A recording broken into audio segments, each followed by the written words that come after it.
Now, for more on this, we cross over to our newsroom with Hani. Hani. Thank you, Mark. And for further analysis on the current situation in Lebanon, we're joined from Beirut by Dr. Najat Saliba, a member of the Lebanese House of Representatives. Welcome, Dr. Saliba. Now, first off, what do you think about Netanyahu's statements regarding the need to withdraw UNIFIL forces from Lebanon? Do you think they're indicative of the potential future targeting? Yes, I think this statement is very dangerous because it really puts all the international agreements and UN resolutions into questions, or it just shows how much Netanyahu has a disregard to all international treaties and agreements. This is something that no one can accept, and no country or no person fighting for any human right can accept that we don't honor the UN Resolution Council's decisions and also the international agreements. So yes, we're entering into a phase that is extremely dangerous. Well, is there a way for the international law to safeguard UNIFIL forces in southern Lebanon? The UNIFIL is present in southern Lebanon based on an agreement with many countries. And actually, the representatives of the people on the ground from the UNIFIL are from many different countries. So to just enter the Lebanese border and decide on the whereabouts of the UNIFIL shows how much Netanyahu is actually not respecting any decision or any of the countries that have soldiers on the borders of Lebanon. But can the international law form some sort of protection for the UNIFIL forces in southern Lebanon?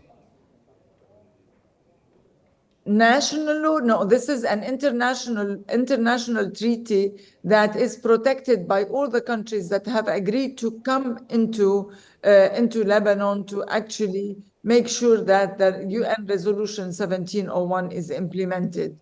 Mm-hmm. We honor all the soldiers that are on our soil, and we also are grateful for all the countries that have contributed to spread peace along our border. Mm-hmm. Dr. Saliba, now, what steps can the Lebanese parliament take to resolve the presidential vacancy crisis? There have been many calls and many voices, loud and clear, calling for all parties to come to the parliament as per the constitution and elect a president. A lot of people now are putting all their personal gain and their political gain aside and calling for this to happen now, because we really need a president to stand on equal distances with all our citizens so that it can negotiate on behalf of the country. However, we see still some political parties that have boycotted, or they have been really regressing or stopping this fact to go forward, that they are continuing to go into the nitty-gritty details of putting names and stopping this election to happen.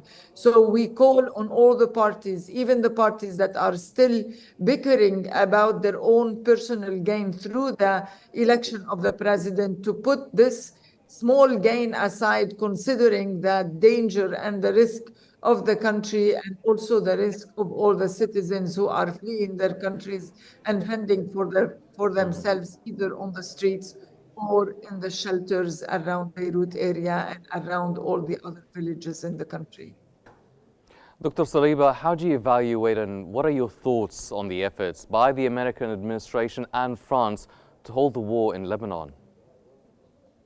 We understand that a lot of efforts have been put by the international community for the Lebanese people to actually implement the UN Resolution 1701 and also form a strong state that is able to protect its border and work on reinstating the institutions and stopping corruption. However, we have to admit that a lot of those conventional parties have been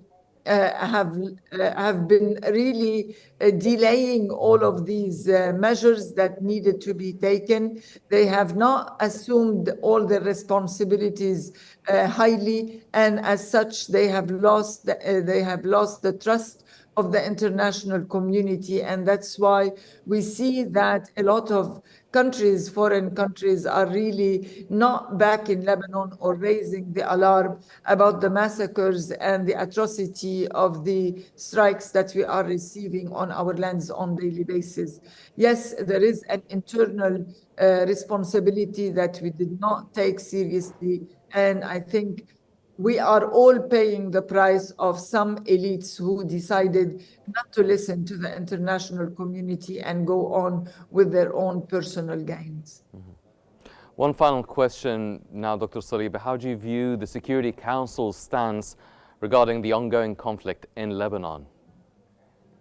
I think we as Lebanese, we call for a strong state so that we also call on the on the council to continue putting all the efforts to stopping all the massacres and all the violations of human rights, whether it is in Lebanon or in Gaza. This is extremely important. I think the whole world should continue to back up the Security Council, the UN Security Council, and all international resolutions so that we can live together in peace. Otherwise, I think it's going to be very chaotic. And if every country is left to do what Israel is doing to our country, I think we will be calling on no human rights in the future in this world.